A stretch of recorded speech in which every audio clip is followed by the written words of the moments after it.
హైదరాబాద్ మణికొండ వెంకటేశ్వర కాలనీలో జరిగిన general body meeting రసాభాసగా మారింది. సమావేశంలో మాజీ కౌన్సిలర్ పద్మారావు హల్చల్ చేశారు. అసోసియేషన్ సభ్యులపై తన అనుచరులతో విచక్షణారహితంగా దాడి చేశారు. పద్మారావుని ప్రశ్నించినందుకు రాజ్ కుమార్ అనే వ్యక్తిపై దాడికి దిగారు. బూతులు తిడుతూ స్టేజ్ పై నుంచి దిగి అడ్డొచ్చిన వారిపై పిడిగుద్దులు కురిపించాడు. పక్కా ప్లాన్తోనే పద్మారావు దాడికి దిగినట్టుగా తెలుస్తోంది. అసోసియేషన్ ను అడ్డుపెట్టుకుని అనేక అక్రమాలకు పాల్పడినట్టు కాలనీ వాసులు ఆరోపిస్తున్నారు. దాదాపు 2 కోట్ల రూపాయల వరకు వసూలు చేసినట్టుగా అసోసియేషన్ సభ్యులు చెబుతున్నారు. ఇదే విషయంపై సమావేశంలో అసోసియేషన్ సభ్యులు ప్రశ్నించేసరికి వారిపై పద్మారావు దాడికి పాల్పడ్డాడు.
ఇదేదో రాజకీయ వేదికో రాజకీయ సభో జెడ్పీటీసీ ఎంపీటీసీ ఎన్నికల్లో తన్నులాట అనుకుంటే పొరపాటే. మణికొండలో జరిగిన ఒక కాలనీలో జరిగిన body meeting, general body meeting లో కొట్లాట.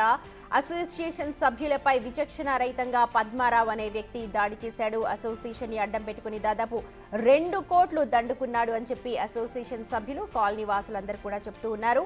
ఇదే సమయంలో అక్కడున్న ఒక వ్యక్తి ఇది ప్రశ్నించాడు. ఆ 2 కోట్లకు సంబంధించి క్వశ్చన్ వేశాడు, ఏం చేశారు అని. అయితే దీన్ని జీర్ణించుకోలేక పద్మారావు దాడికి పాల్పడినట్టుగా తెలుస్తోంది. ప్రస్తుతం అసోసియేషన్ సభ్యులందరూ కూడా అక్కడ వారించడానికి ప్రయత్నించారు. కానీ తీవ్ర ఆగ్రహావేశంతో బయటకు వచ్చిన పద్మారావు ప్రశ్నించిన అతనిపై పిడిగుద్దులు కురిపించాడు. దాదాపు 2 కోట్లు వసూలు చేశారని చెప్పి ఇప్పటికే అసోసియేషన్ సభ్యులు చర్చించుకుంటూ ఉన్నారు. ఇదే విషయాన్ని బాహాటంగా బయటకు అడిగేసరికి ఆ మాజీ కౌన్సిలర్ పద్మారావు రెచ్చిపోయినట్టుగా మనకు సమాచారం అందుతోంది.